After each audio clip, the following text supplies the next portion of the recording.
discussed the idea of a date party in the past.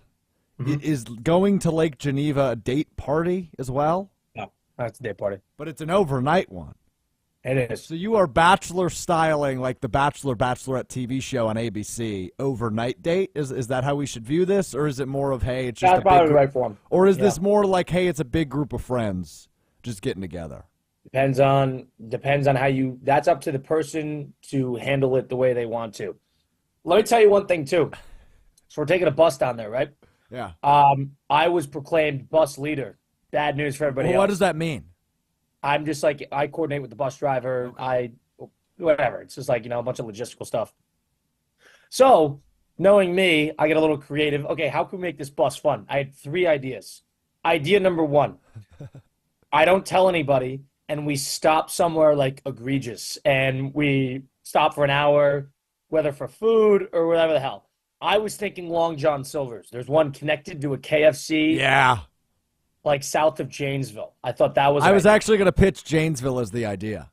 So I moved on from that because I didn't want to piss everybody off before we even got the weekend started. So I pitched that out. That was out. Second idea was, again, to not let anybody know that we were stopping anywhere and to stop at a bar. And I was like, that would be fun. I think people would be pleasantly surprised with that. Sure. But ultimately, I didn't trust everybody to, I don't know, be on time, the logistical stuff like that. So instead, idea number three is base this off of number two. I found a random bar. It was in God knows middle of nowhere. It's called Wet Bottoms Barbecue and Grill and Bar. Wow. Yeah. 35 minutes south. It's about the halfway point. It is a big indoor. You know where the world's largest Culver's is? I do, yes. You know how that's like on a river? Yeah. So it's right across the river and it's right there. That's where that bar is. So I found this place. I called him yesterday. I said, hey, the bus, I think, is like 50 something people. We got a bus, and it's all the seniors. So we got a bus of like 50 something people coming, and didn't want to overwhelm you guys. Is it possible we could get in? We'll be in and out in 2 hours tops. Drinks, food, the whole bit. Have a good time. We'll be in and out. We have a bus parked in the parking lot. Do our thing. And she's like, yeah. I talked to the manager. She's like, yeah, I'll get another bartender in. I'll set up some tables for you guys. It was a good job, Colin Russo. And so I set up a whole thing here. Better yet, too, 3 to 6 on Fridays is happy hour. So you're going to get the bet, and we're going to be there at 3:15. You're going to get the best of both worlds here. So I let everybody know. I said this place is expecting us tomorrow. Ultimately, if it goes well, because we're a little time constricted, so you're only going to be there for about 90 minutes. Yeah. But you make best use of your time. I think this is going to be a very successful venture into God knows where, Wisconsin. I don't know even know what the town is called, but it was between that, which is like a big established bar, Yep. or a place called Hat Tap Rack. Do you know where Avalon, Wisconsin is? I do not know where Avalon, Wisconsin is. So I found it. It's about 25 minutes east of Janesville. And it is labeled on Google Maps as an unincorporated community. Nice. And I counted, there's probably 14 buildings in this community, Oh, wow. including a bar called Hat Tap Rack. I Google Earthed it, and it's on a dirt road. And they only have a Facebook page, which is a telltale sign that this is as divey as Yep, it gets. it's a dive bar, yep. And so I was like, this is the place we got to go to, right? And I sent it to a bunch of people. I'm like, what do we think? Everybody was like, I don't think this place is big enough. And That two, was going to be my but concern, yeah. this place looks like a complete dump. So I got superseded a little bit in that regard. But I think I got a good backup plan with Wet Bottoms Bar and Barbecue. Wet Bottoms Bar and Barbecue. Mm-hmm. Pretty good, Are right? you a good planner by trade? Like is or by trade? Is that I'm a huge planner. Yeah, Are I love you? planning. I like that. It's fun. Because maybe it's a control thing. I have Could no be. idea. Could be. And maybe it's just me just wanting to have like my hands all over the plans. Yeah. And that probably is a lot of it. But other than that, it's still fun. It's easy. It's better to have a plan. I'm willing to do the work to make sure it works. And then here we are. All right, I dig it. So you are looking forward to your weekend in Lake Geneva. Have you ever been? No, I have have you? not. I have not either. No. It's like a Chicago vacation spot, from what I've heard. Yeah, a lot of Illinois people go there. That's where Lucas Van Ness was when he was drafted by the Packers last year. Really, like a house or something like Yeah, that. like a Okay, rental in Lake Geneva, if I'm not it's mistaken. out of Yeah. season too, but the weather's supposed to be it's supposed to be 70 and sunny tomorrow. Yeah, it's gonna be So I'm not gorgeous this worried weekend. about like we'll be outside all day having a good time. So I'm not worried about it. Fair enough. All right, want to get your reaction to this, Colin. Montez Sweat, the Bears defensive stud who signed a contract extension during the season last year, was on the Green Light podcast with Chris Long, had this to say about the Green Bay Packers. Want to get your reaction on Montez Sweat. And Jordan Love changed the whole I'm letting you landscape. know right now, man. I'm not losing to Green Bay this year. I can't do it. I can't do it, man. I'm not losing to Green Bay this year, man. We done created a real rivalry over there. So that sounds like a man who's completely defeated, does Montez Sweat, as he says he can't do it. He can't lose to Green Bay this year. I agree with that. That's number one. Number two, the key word there was we created a little rivalry there. Where is said rivalry? Correct. Where is this rivalry? You guys got to win a couple games before we could establish this. Historically, it's a rivalry, of course, but the last 8, 10 years, absolutely not. So let's calm down for a guy who's played 7 games in Chicago and, has barely went through the reins in that city to quickly, declare Chicago Bears as Super Bowl champions and all that garbage. So time out on that part. Yeah. It's defeated. Yeah, like it sounds like it makes it seem like the Green Bay's inevitable, which is kind of what they are. Yeah, against Chicago, they certainly certainly have been. To crash and burn, but they never seemingly do. And whether it's like, not getting over the top hump or reaching the peak, that's one thing, but they're always in the mix. And that's what the Packers have been great at for 20 years. So I think that's probably part of it, is like the Bears have stunk for God knows how long, and the Packers have always been good. But that is the way he phrased that. It was kind of like complaining. Like, yeah, he just sounded miserable, and it's April, right? Like we're whining. Whining's probably the right word. We're 3 months into the off season. I mean, Whining. dude, you should be in the Bahamas and enjoying yourself, and you're reflecting on losing to Green Bay in the final week of the season, because he wasn't on the team in week 1 when Jordan Love had his coming out party. The other part of that is, too, as you mentioned, the Packers kind of inevitable against Chicago. Matt LaFleur is 10-0. He has yet to lose to the Bears as the head coach of the Packers. There's much more of a rivalry between Detroit and Green Bay, but I love hearing every offseason, it seems, a Bears player bitches and moans something about the Packers. I remember like a no-name defensive lineman last year said something. Yeah. Justin Fields is no longer in the NFC North. I remember going into that Week 18 matchup, said all we care about is football in Green Bay, which is partially true. But it is just rather obnoxious to me that continues to be such a talking point in April, right? Like, shouldn't he be talking about how excited he is to have Caleb Williams in town? Unbelievable. And I don't know what he's doing a podcast in April anyway. But, he's doing it in the off season. Whatever, man. Like, whatever. It's Chris Long, so I understand. Like, there's probably some sort of connection there, and you got to give him something. But, it's always the NFC North talking about Green Bay than Green Bay talking about the NFC North. Yeah, no, you're absolutely right on that. NFL draft coming up. I mentioned it. Caleb Williams will go number 1 overall to the Chicago Bears. What other players pop out to you, good or bad, right? Like J.J. McCarthy jetting up the charts is still bananas to me. I just don't think he's going to be a good NFL quarterback.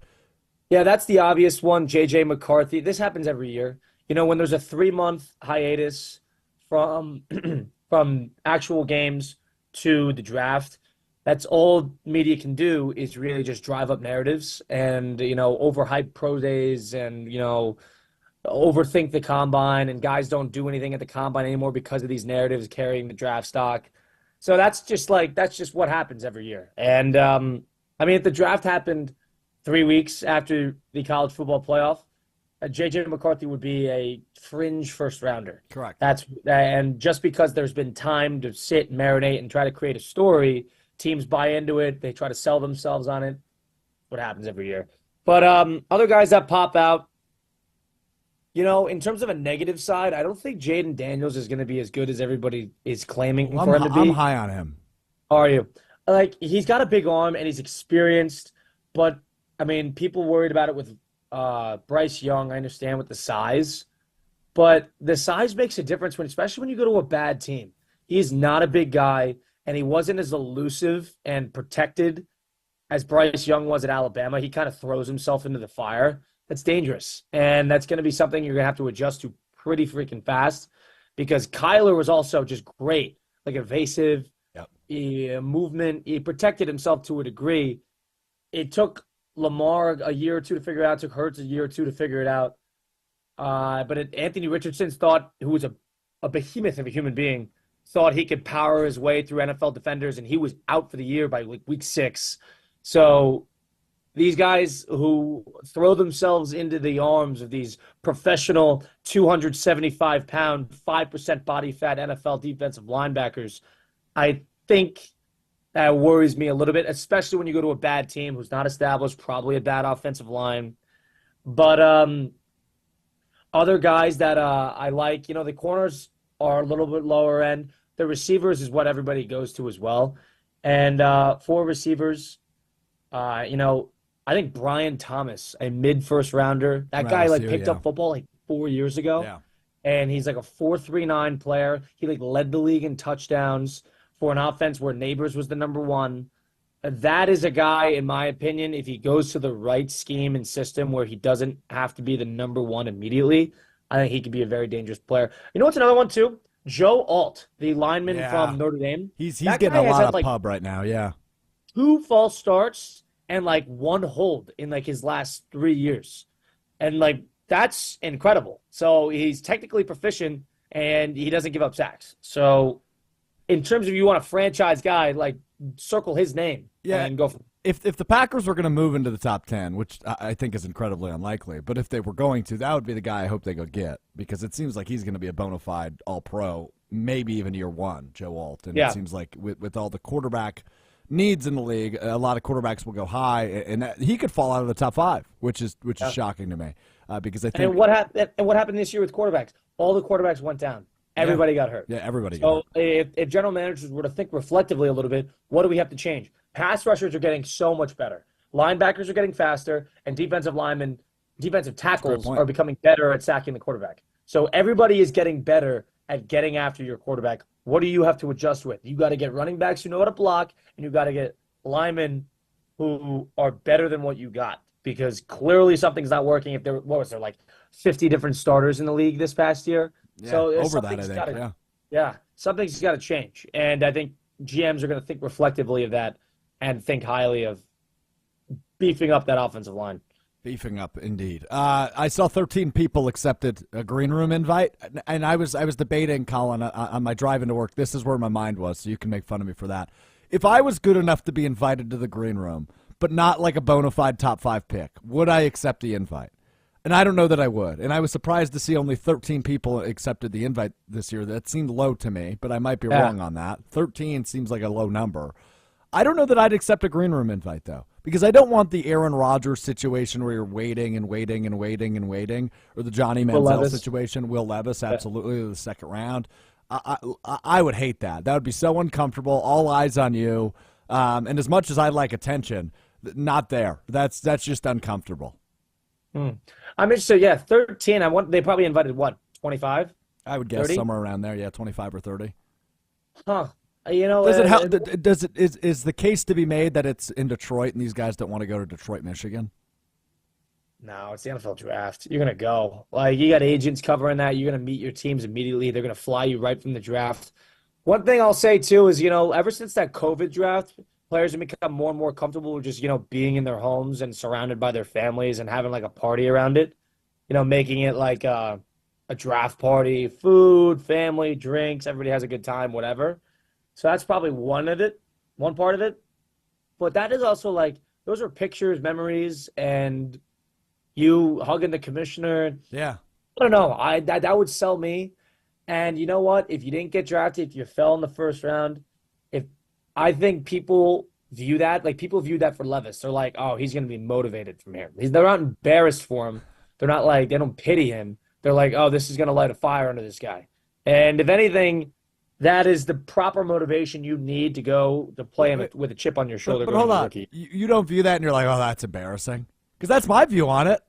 Really? I mean, yeah, I understand the chip on the shoulder debate and the theory behind it because I think that's accurate. But that's so uncomfortable. You're just like slouched in your chair and wait. Like there's that scene in the movie Draft Day, which, by the way, underrated movie. People crap on that movie all the time. I think Draft Day is a phenomenal watch. It's just not very. He fleeces the Jaguars in it, which I do not like. But that's a good movie. But like the way I look at it is like, yeah, it is pretty like you're sitting there, your suit, you can't eat anything. Yeah, you get people waiting there, just like you don't know what the hell is coming. You don't know if the call is coming from your agent or whoever, God knows what. So that. I agree. I guess it depends on where you're being mocked. Because if you're a player, you're probably scouting that nonstop, right? I would guess so. Because I imagine it's hard to ignore if your name is being brought up all the time. First rounder like Rome Odunze, the wide receiver for Washington, who's being projected from 7 to 15. Is he looking at all these mock drafts, seeing what these guys think? If I was Rome Odunze, yes. My answer is yes. But I don't know that that's true. Because I want to know where the hell my destiny is, right? And that's the weird part about the WNBA draft happening next week, the NBA or the NFL draft happening in 2 weeks. You just have no control over your own fate unless you're Eli Manning. And which will never happen again. No, I don't think it will. And I hated that during the offseason. They were trying to stir up the Caleb Williams to try to be Eli Manning storylines. No, but he's going to a 7-win team. I imagine this is probably one of the better situations of all time the number 1 overall draft pick is going to. And I hate to say that about the Bears, but it's the truth. Yeah, and I was on with Jim Rutledge for Rutledge and Hamilton. You could hear that. Sorry to hear that. 4 to 6, excuse me, on Wisconsin On Demand and ESPN Madison. But one thing that we were talking about last week is think about the last few years. There hasn't been a better number 1 overall pick destination. I mean, think about it. Joe Burrow and the Bengals. Joe Burrow got destroyed his rookie year. He got killed. Bryce Young probably had the worst of the bunch. That was a complete disaster. Trevor Lawrence had a complete disaster when he walked into. Trayvon Walker had a good year because they had Trevor Lawrence. That's a little different. But you go down the list of these players, other than like really Andrew Luck and maybe a couple others here and there, there's not a lot of number 1 overall picks. You're not walking into a carnival. You're walking into a burned down medieval town, and you got to figure out how to navigate and how to build this place back up. That's a strange connection. That was an interesting analogy. I like it, right. Though. But you're not walking in. It's not going to be sunshine and rainbows the second you walk in here. This place has internal issues, external issues, probably bad fans, and a locker room disconnect. That's not an easy thing to walk into. But the Bears, there's promise. They got a pretty good front office. They seem to like their head coach. They got a new offensive coordinator in there. They definitely got talent. They're definitely trying to build around him. I'm sure he's had the playbook for a month. Probably. So I'm sure he's ahead of the game. He can't complain. And you're in Chicago. You're in a top 4 city in the United States. Maybe not top 4 football city, but generally a top 5 at least. Metro area to live in, and it's a famous city, and it's where Michael Jordan played and everything like that. Patrick Kane, the Blackhawks. You go down the list. The Cubs, historic. The hell does Michael Jordan have to do with Caleb Williams? But it's Chicago. It's a good sports city, is your point. If he was going to, I don't know, if he was going to Houston or is up in the air, Indianapolis, that's a little different. But you're going to Chicago. So the fact that there was even discussions about him not really wanting to be there and deciding his own destiny, I think you're going to see that a lot next year with Shedeur Sanders. But you will. Yeah. The new Lonzo Ball, without a doubt. Yeah. Who's going to try to forge his destination. At least Dion is at least you can take him, right? Like, at least you can listen to him, unlike LeVar Ball, but there are so many similarities there, it's uncanny. So many. It's just Dion has a background. LeVar did not have the background. Correct. Dion has the credentials.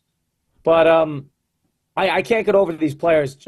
You're gonna walk in, you're going to sign your contract. You're going to have $30 million in the bank before you could blink with a signing bonus. And you're going to be making plenty of money. You're going to have the keys to the city.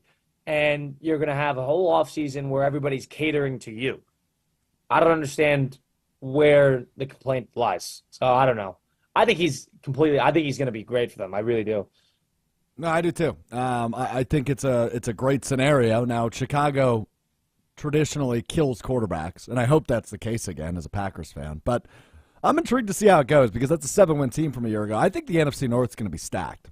Yeah, it will be pretty. I guess Detroit got a lot better. Detroit got better. Green Bay, in my opinion, got better, and they still have some more getting better to do in a couple weeks in the NFL draft. They've got some needs to address, but for a team that won on the road against Dallas and smoked them in the playoffs, who was viewed as one of the better teams in the NFC, to have San Francisco on the ropes in the divisional round, Jordan Love obviously proved himself as the franchise quarterback. Now this year is about making sure you prove that's not a fluke, but I love where the Packers are at.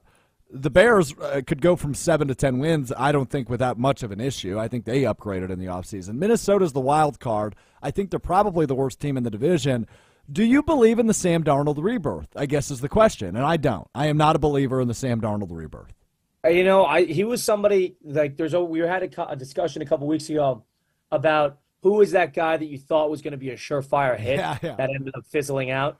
Sam Darnold was on my list because I remember him at USC. He was so good and crafty and kind of just like the stereotypical quarterback you want to see. And he goes into the Jets, disaster. I mean, he didn't get any opportunities elsewhere, whatever. So he hasn't really hadn't put anything together and stacked anything.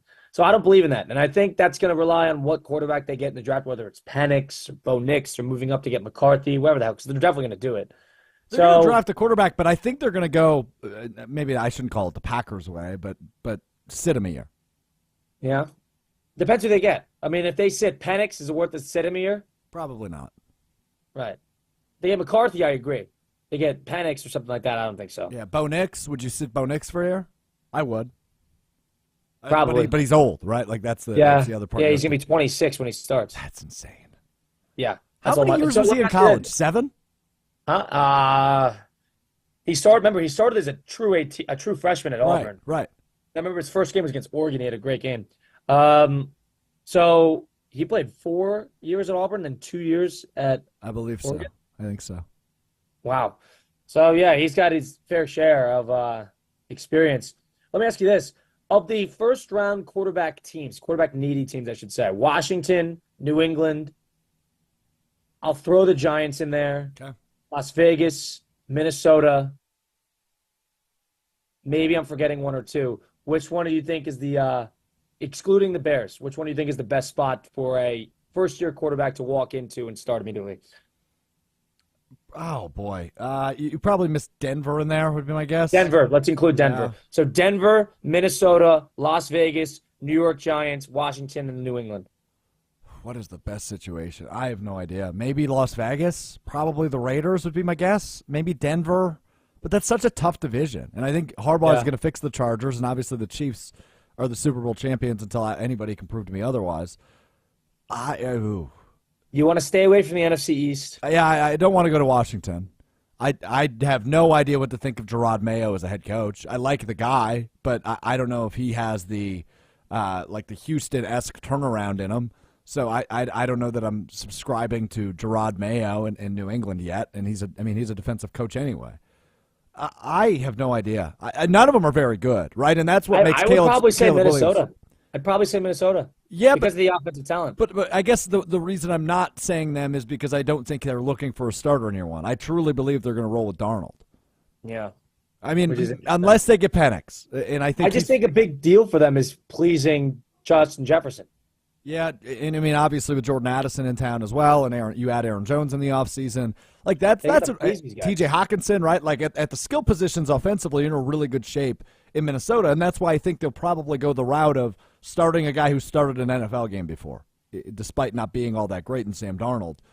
But it'd be better, likely better, at least from an offensive standpoint, of a situation in Chicago, which Caleb Williams is stepping into. But he's got some really good pieces around him as well. So you're right. I would say Minnesota's probably the best scenario. But I just don't view a rookie quarterback going in there and starting day one. And maybe I'm wrong about that, but that's the way I'm viewing it right now. Huh. Interesting. Denver is not a bad one either. No, but do you trust Sean Payton? You probably should because of his background. But comparatively, Dable's had his success, but that's a disaster with what's going on with Daniel Jones and a tough market to play in. It's a disaster. Pierce, a first-year head coach, truly. I won't count them. And then you got the Gerard Mayo. So in terms of coaches that actually have dealt with something like this before, Yeah. I think you're most confident in what Sean Payton can do. Because you don't know if Russell Wilson just is completely lost all Done. steam in Yeah. the engine. You don't know that. Maybe he has. So that's one thing. But and also I don't think there's a ton of pressure to win immediately there. Yeah. Because they all know it's kind of like Mahomes is an inevitability. And I don't think there's as much pressure to win as there is probably in other spots. It's a fair point. What pick do the Jags have? You're a Jags fan. What pick 17. 17. What do you want them to do? So there's three major positions of need that they're probably going to go after. They The need a Packers wide are as receiver well, yeah. because they let Calvin Ridley walk, Yep. and they need a cornerback because of what the hell Houston's got going on. Just to combat that, you need another corner. Yeah. So there's a couple things I could see them doing. Number one is I could see them using assets and making a trade up to get a top 3 or 4 receiver. Do not be surprised if they do that. Is Into that like the top inside 10. inside sources or what? Don't be surprised. That's what I know they're looking for one. Another name that keeps popping up is Brandon Ayuk, who has been on the trade block for the San Francisco 49ers. Clearly doesn't want to be there, wants a long-term deal. That is a guy who, because of the Stephon Diggs trade, his value probably went up quite a Yeah, bit. it did. That's why you got to be nervous about that. But I could see them making like a second rounder and a couple players or something like that for him. What about T. Higgins? I think he's too expensive, and I don't think they're going to deal with him. Got it. I don't think they're going to deal. I think the Niners would get rid of Ayuk. But there's that, and then there's also drafting, just staying at 17 and drafting like a Brian Thomas or Ad Mitchell from Texas is the one I keep seeing popping up. I'm more on the team of get a rookie receiver because there's so many good ones. This Yeah, is like there that is. 2020 draft Yes, it is. where there's 100 guys that are great. So because of that, I would roll the dice with a rookie receiver. But they also need a corner, so I could see them going corner first round, and I could also see them going edge again and just getting more pass rushing help. Do you get pretty deep into the NFL draft? I do, but I usually don't until about right now. Like this week is when I So- started my draft prep. You have a different perspective than I do. I lived perennially in the top 10 until the Yeah. last few years. That's fair. So because of that, I used to be really into it. I used Yeah. to know all these guys. They would because the second and third round picks, those are more like that second round pick's more like a first round pick, and that third round pick's more like a second round pick. When you're top 4 in the draft, right? So I always got into that and let's stack these picks, let's whatever, because everything's more valuable when you're the top of the line of the draft. So nowadays, middle of the draft, you don't get as much into it because you just need so many chips to fall where they may before you even make a decision. So I have names in mind. I don't really have I need the draft to go this way in order for me to be happy because there's just too many moving pieces. There's going to be guys trading up, trading down. It's too much needs to go right in order for me to spend so much time to freak out about what the Jaguars should do. So if that makes sense. So, when they're earlier, you have an idea of I need the top 3 to look like this. I remember when Fournette was getting drafted, they were the 4th overall Your team. guy. I needed them to do this. When Jalen Ramsey got drafted, he was the 5th overall pick. I needed them to do this. That all worked out. It's a little harder when you're at 17. That's fair. That's fair. Are the Packers Super Bowl good?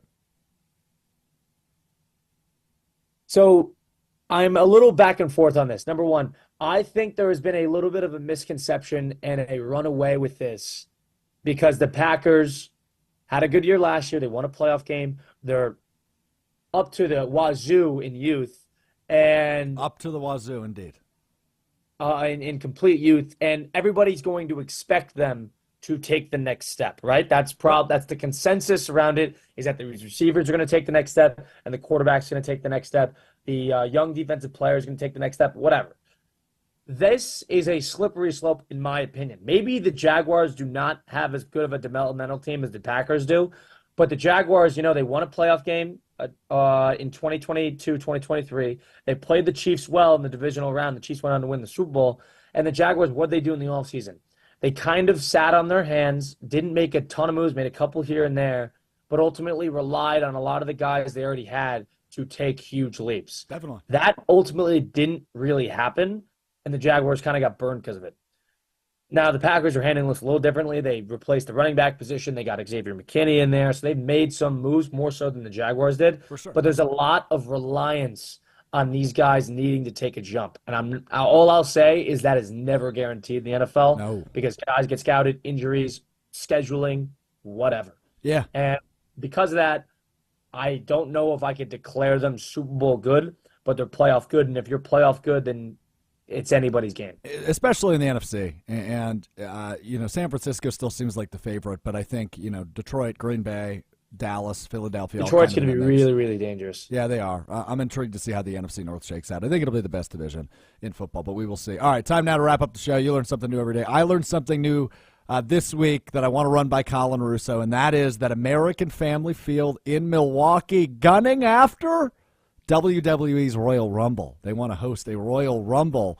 Really? Following winterizing their stadium, which they still need to do, but so it probably wouldn't be until 26 or 27. But they want to host one of the WWE's premier events, which happens to be my favorite event. Colin, would you go to the Royal Rumble with me if it came to Milwaukee? I would, because I agree, one of my favorite events as well. There's nothing better than John Cena coming back from injury in 2005. Yeah, 2007, but yes. The iconic comeback. Oh, wait. When Edge came back in whatever, I think it was like 2010, when his iconic music comes on and the Rated R Superstar comes out for the first time in like 3 years. The Royal Rumble is just like all about the energy. When's the last time you watched WWE? Sat down and while it was live. Like I watched it on Sunday. I watched WrestleMania. I tuned into WrestleMania for a little bit. I watched the Women's Championship, and the acting didn't sell me as much as it used to. That's what I'll say. Okay. But I didn't watch the famous match, of course. So the last time I watched it was years ago. I don't know, when I was in middle school or something like that. But the Royal Rumble, I thought they did that they don't do that in football arenas. I guess only WrestleMania is a football. Typically, yeah. They usually go baseball stadiums. Baseball or basketball? Yeah, for Rumble. Huh. Interesting. I didn't realize, because I'm curious how they would formulate that. They'd probably add seats and whatever, but I don't know. I'm not a planner like Colin Russo. Onward to your trip in Lake Geneva. Thanks for the time, buddy. We'll do it again next week. All right, sounds good. See you soon. We'll talk to you Monday. Eric Name from The Athletic will join us to break down the Bucs' regular season beginning at 12:30 on the ESPN Milwaukee, ESPN Madison YouTube channels. If you missed any of the show, you can find it at Apple Podcasts, Spotify, or wherever you get your podcasts. We're back with you Monday. I'm Alex Strouf. This is Mr. Irrelevant. Peace.